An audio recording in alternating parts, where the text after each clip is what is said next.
인수위가 윤석열 정부의 청사진이 담긴 국정과제들을 공개했습니다. 광주 전남 현안 사업도 포함되면서 기대도 있지만 우려도 적지 않습니다. 영암과 진도에서 재심 신청이 잇따르는 등 선거가 한 달도 채 남지 않았지만 민주당 경선 과정에 잡음이 잇따르고 있습니다. 민주당 입당 원서를 기반으로 유출된 개인정보들은 전 보좌관과 특정 후보 캠프 인사뿐 아니라 민주당 현역 선출직에게까지 건네진 것으로 추가로 확인됐습니다. 박우량 신안군수가 기간제 공무원 채용 비리 혐의로 징역 1년을 선고받았습니다. 법정 구속은 면했지만 민주당 중앙당이 어떤 판단을 내릴지 주목됩니다. 여러분 안녕하십니까? 목포 MBC 뉴스데스크입니다. 대통령직 인수위가 윤석열 정부의 청사진이 담긴 국정과제 110개를 공개했습니다.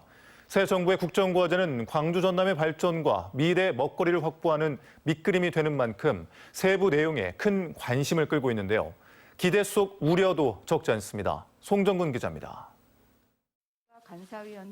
대통령직 인수위가 윤석열 정부 5년을 책임질 국정과제를 발표했습니다. 인수위는 상식이 회복된 반듯한 나라 등 6대 추진 방향 아래 110개 세부 수행 과제를 발표했습니다. 국정과제에 선정돼야 향후 5년 동안 사업 추진에 탄력을 받는다는 점에서 광주시와 전남도는 촉각을 곤두세웠습니다. 일단 지역 균형 발전에 청신호가 켜졌다는 평가가 나왔습니다. 광주시는 디지털 경제 패권국가 실현 과제를 통해 AI 중심 도시 사업이 무리 없이 추진될 것으로 예상했습니다. 특히 광주 AI 특화 데이터 센터가 주요 내용으로 직접 언급돼 있어 기대감을 높였습니다. 광주시는 국정과제 28번째로 제시된 모빌리티 시대 본격 개막에도 주목했습니다. 의욕적으로 추진하려고 하는 미래자동차 부품 클러스터 조성 사업의 근거가 될 것으로 예상되고 있습니다. 함께 잘 사는 국민의 나라에는 복지와 지역 균형 발전과 지속 가능성과 국민 통합 이런 모든 것들이 다 여기에 함축되어서 전남도도 역시 기대감이 커졌습니다. 친환경 재생에너지 산업벨트 조성과 고흥 우주항공산업 클러스터 구축 등 윤석열 당선인이 약속한 전남 7개 공약이 국정과제에 모두 포함됐기 때문입니다. 특히 전남 최대의 현안이었던 해상풍력산업 생태계 조성도 국정과제 안에 포함돼 현안 사업이 무리 없이 추진될 것으로 예상되고 있습니다. 생각했던 것보다도 훨씬 더 큰 성과를 낸 것 같습니다. 이제 거기에는 우리 이제 전체 모든 직원분들. 새 정부 국정과제 발표로 사업 추진에 기틀은 마련됐지만 예산 확보 등 사업 구체화는 아직 요원한 상황. 광주시와 전남도의 향후 대응 전략이 중요해졌습니다.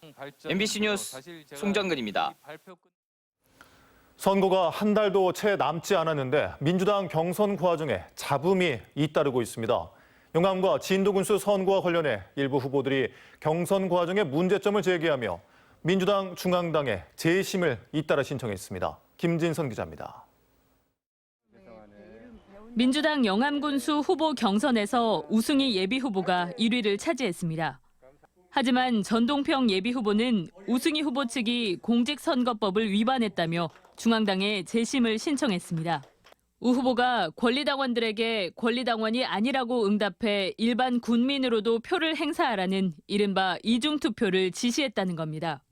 전동평 예비후보는 우승희 예비후보와 배우자가 이중투표를 권유하는 녹취록을 제보받았다고 주장하고 있습니다. 실제로 후보자가 권리당원 여부 등을 거짓으로 응답하도록 지시나 권유, 유도했다면 선거법 위반에 해당합니다. 우승희 예비후보 측은 명백한 허위 사실이고 명예훼손이라고 반박하고 있습니다. 민주당은 재심 인용 여부를 놓고 고심하고 있습니다. 진도에서도 이재각 진도군수 예비후보가 민주당에 재심을 신청했습니다. 권리당원 명부 유출과 허위 사실이 유포됐다는 의혹을 제기하고 있습니다. 하지만 박인환 예비후보 측은 사실 무근이라며 일축하고 있습니다. 한 달도 채 남지 않은 6일 지방선거. 민주당 경선 과정에서 나오고 있는 잡음들이 지역 유권자들의 눈살을 찌푸리게 하고 있습니다. MBC 뉴스 김진선입니다. 지난주부터 집중 보도하고 있는 MBC 보도의 핵심은 민주당 입당 원서를 기반으로 목포 시민 8천여 명의 개인정보가 유출되고 별도로 작성됐다는 겁니다. 그런데 국회의원 전 보좌관과 특정 후보 캠프 인사뿐 아니라 민주당의 현역 선출직에게도 관련 자료가 건네진 것으로 추가 확인됐습니다. 민주당의 진상조사가 형식에 그쳤다는 비판이 불가피합니다. 양정은 기자입니다. 목포 민주당에서 국회의원 보좌관에 의해 목포 시민 8천여 명의 개인정보가 무단으로 유출된 사태. 사실상의 당원 명부 문건을 보좌관과 주고받았던 박 씨는 현재 김종식 목포시장 예비후보 선거 캠프 소속입니다. 김 후보 캠프는 입당원서 유출과 무관하다는 입장을 밝혔고 박 씨는 자원봉사자 가운데 한 명일 뿐이라고 말해왔습니다. 자원봉사적인 그때그때 있는 일들을 도와주는 이런 친구고 최근에 여기 오기 전에는 저는 이 친구한테 전혀 모르는 친구입니다. 얼굴도 본 적도 없고 이름 들어본 적도 없습니다. 하지만 박 씨를 단순 자원봉사자로 보기 어려운 정황들이 드러나고 있습니다.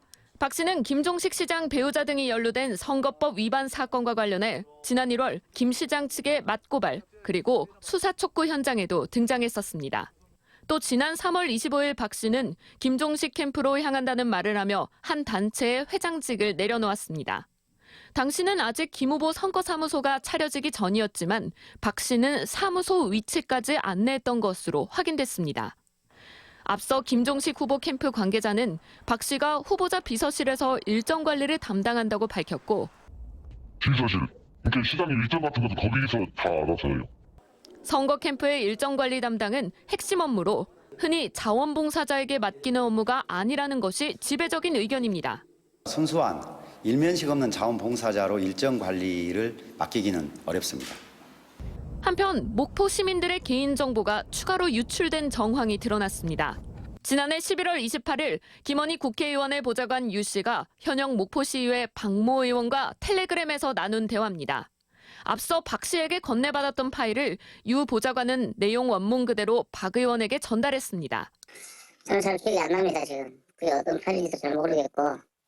사정이 이런데도 MBC 보도 이후 이뤄진 민주당의 진상조사는 목포 지역위원회가 아닌 전남도당 당직자 면담에 그쳤습니다. MBC 뉴스 양정은입니다.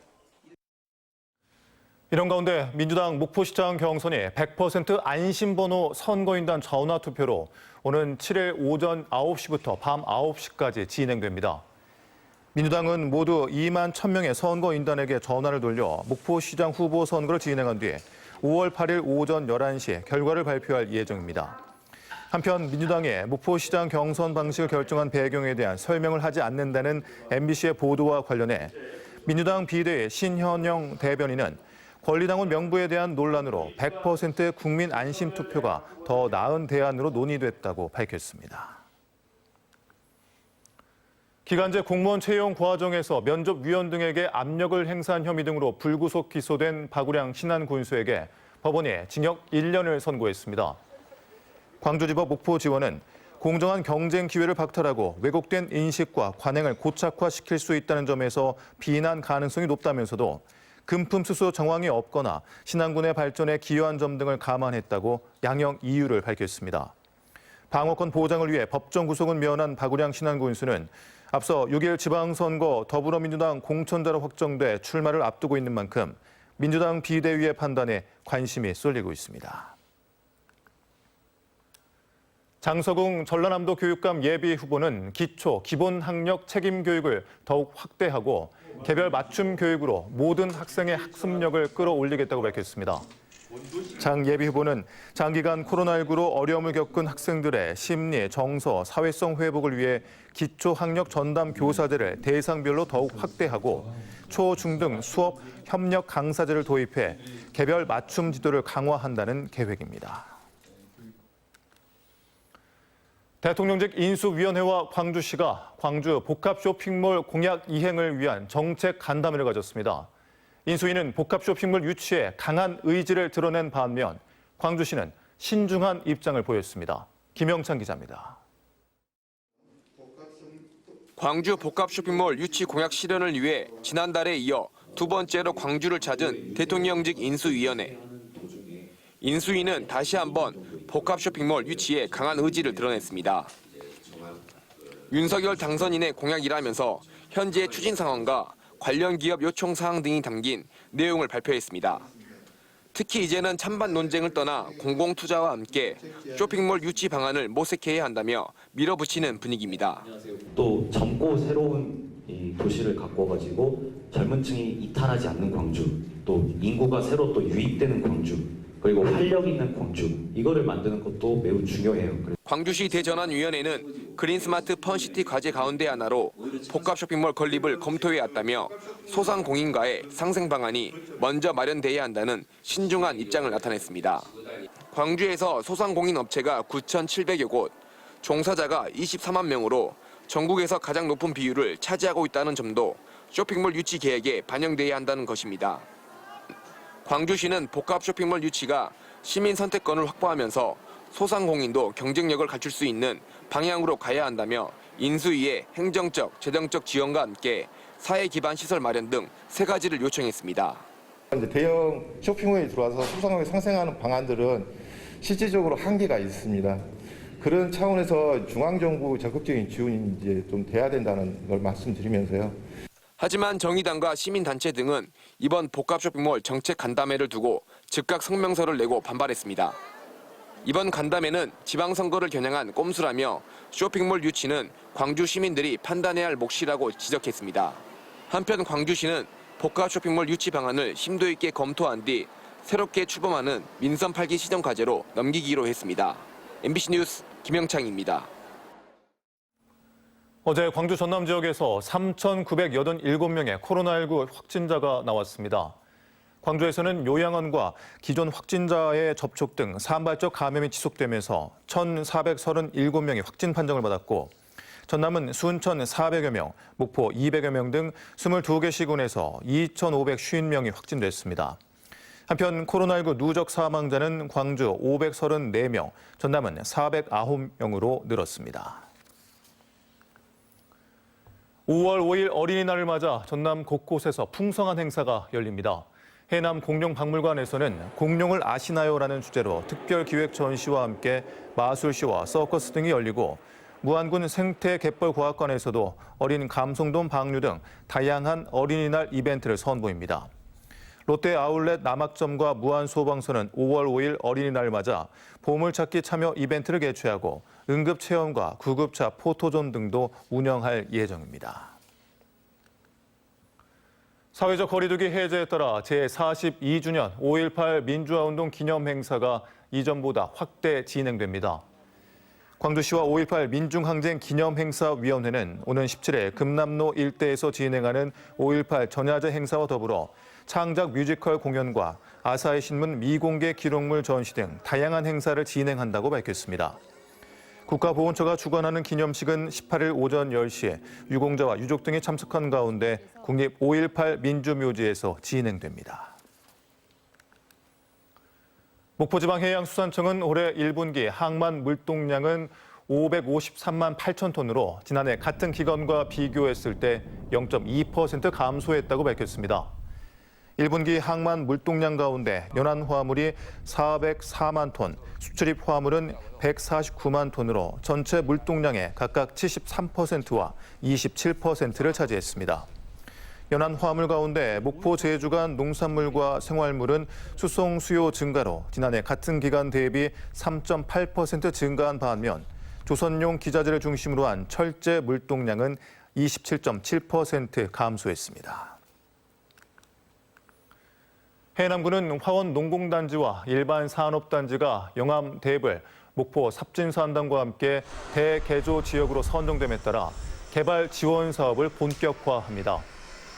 해남군은 경제 해양 담당 부서를 중심으로 대한조선과 함께 화원산단을 해이상 풍력 지원 항만으로 개발하기로 하고 전남도와 관련 기업 공동으로 구성될 전담반에 적극 참여하기로 했습니다. 전라남도가 도내에서 영화나 드라마를 촬영하면 지역 소비 금액을 환급해주는 지원책을 통해 지역 내 소비 효과를 크게 거둔 것으로 나타났습니다. 전라남도는 지난해 MBC 드라마 옷소매 붉은 끝동 등 8편의 드라마 영화 촬영팀에 인센티브로 4억 1천만 원을 지원하는 가운데 제작사가 도내에서 소비한 금액은 12억 9천만 원에 달했으며 관광객 유치 성과도 크다고 덧붙였습니다. 전라남도는 자동차 산업 패러다임이 변화하고 튜닝 산업이 급성장함에 따라 글로벌 수준의 튜닝 산업의 생태계 조성을 목표로 마스터 플랜 수립에 나섰습니다.